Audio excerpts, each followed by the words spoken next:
ওয়াসি খেলছে, প্রথমবারের মতো মোবাইলে টাচ করা শিখলো সে।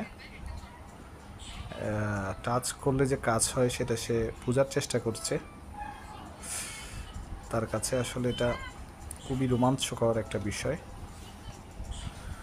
মানুষের জীবনের শুরুটা আসলে এভাবেই হয়, যখন একটা জিনিস শিখে মানুষ একটু একটু পরিপক্কতা অর্জন করে। আমরাও এরকম ছিলাম।